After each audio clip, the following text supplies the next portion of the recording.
golden brown na at mabango-bango na yung ating bawang. So, sunod naman natin yung pork.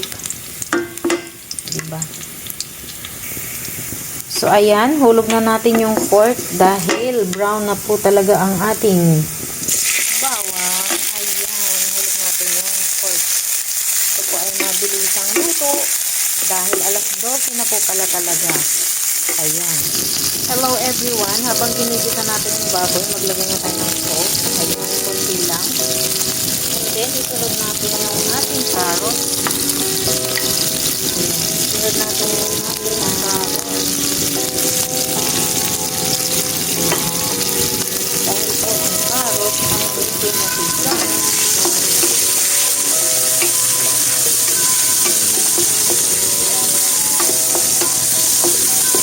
Ayan, pasensya na po ha, papaling-paling naman po natin. Okay. Then, lagyan natin yung ating broccoli. Ayan.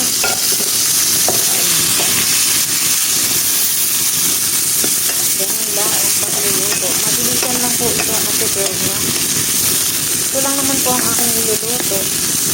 Dahil nga po nakaluto na mga tayo kanina pa ng ibang butahin nila ito. At isunod natin ito. Ayan. So, diba? Napaka-beautiful. Ganda ng kulay.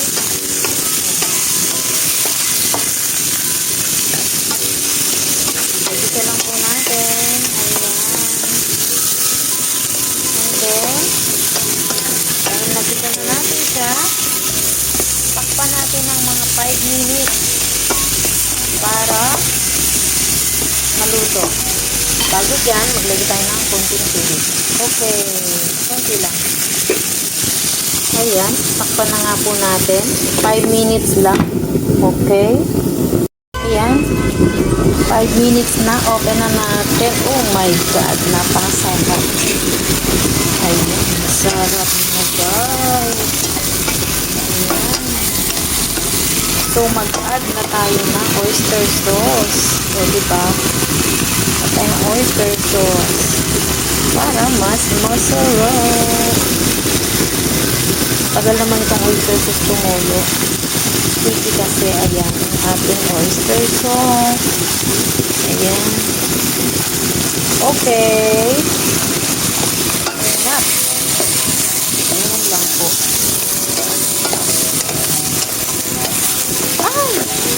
Tumalsik. Ang ating broccoli. Ayan, pork broccoli. Pagdagan pa natin, hindi siya pat. Ayan. Ito po, maglagay tayo ng asin, konti lang, huwag po madami.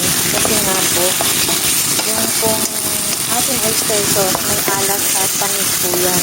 Huwag ka rin maglalagay ng bacon o magic sarap. Diba? Dahil ako nahilig sa black pepper, ayan. Luto na po yan. So, mag-add tayo ng black pepper. Ayan. Ayan lang. Okay. Ayan, luto na nga po. Ayan, very delicious na. Ito na. Oh my God. Masarap ng ating ulam ngayon. Diba? Ayan po, patay na natin at luto na nga. Ayan. So, lagay na natin sa ating pinggan. Ayan, ang ating pinggan. O, diba? Ayan. Masarap sana kung ang pinagluluto mo yung asawa at anak mo, no? O yung kabit mo. Diba? No? Masarap pag ang pinagluluto mo yung asawa at tapos yung kabit. O, lagyan mo ng lason.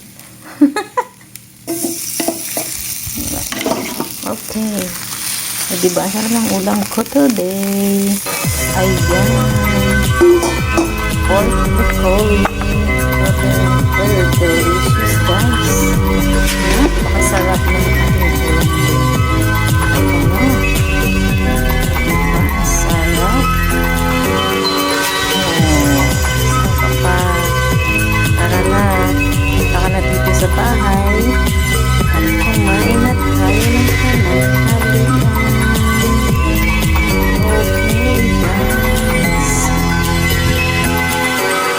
for watching, everyone.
Yung tenga ng daga. Very mushroom. Tingnan mo naman, hindi mo ako nag-zoom. Tingnan niyo po, ibababa ko na siya dyan. Ayan, may makikita niyo. Habang tayo ay nagbabalik ng muli.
Ng mga 15 minutes. Malinis na malinis po yan. Yung mga uod niyan maglayansan. Di ba karamihan sa ano, lalo na kung ang gulay tawag dito, yung tawag dyan, kalimutan ko na. Katulad nung sa garden ko, talagang inaano siya ng uod. Kasi wala siyang fertilizer. Wala kang nilalagay na gamot para gumanda, kundi yung mga tira-tirang kanin, yung mga tulad niyan, yung mga pinagbalatan nito, hindi nang ilalagay ko dun sa tanim para gumanda, diba? O tingnan nyo, diba? Kanina ang konti lang to ngayon, diba? Galing, diba? After 5 minutes, ayan na, igigisa natin ito. Bigyan na natin dito, beef broccoli. Ayan, later, maghiwa tayo ng pork. Ang ating mushroom. Ito yung tenga ng daga. Ayan, di ba? Ang bilis, no? 5 minutes. Yan, magandang tanghali. Kamusta po ang lahat? Ayan, si Wailaw po ay nasa kusina na naman. Ayan, mag-share tayo ng ating pananghalian. Sa totoo lang po, tanghali lang talaga ako nagluluto. Ayan, pero pag may bisita, tanghali at gabi. Ayan. Dapat sana ang ating menu for today ay beef broccoli dahil walang beef, pork na lang. Ayan, ayan. Pork broccoli. Lagyan natin ng pampagandang kulay, carrots. At ayan, hindi ko talaga alam. Mamaya isi-search ko sa Google kung anong tawag dito. Tenga ng daga. Ayan, meron tayong garlic. Ayan ang ating garlic. 2 ulo ng garlic. Ayan, okay na yan. So, mag-start na tayo. Samahan niyo po ako sa aking pagluluto. Yan, mainit na nga po ang ating kawali. Nilagyan ko na siya ng oil. So, ihulog naman natin ito. Sabi ng amo ko, nakikita niya ako nagbibideo. Ay, yung anak ni Lola pala. Kasi nga, naka-monitor ako, diba? Sabi mo, huwag kang nagsiselfone sa kusina kasi baka sumabog yung cellphone mo. Dahil nga daw, bawal daw yan. Nagsiselfone, mainit ang kalan, sasabog daw talaga. So, ayan. O, diba? Lahat tayo iba-iba ang paraan ng ating pagluluto, pero ako inuuna ko talaga palagi ang bawang bago ang karne. Ayan, mamaya pamantikain din natin yung pork bago tayo bisa ng gulay. Ayan,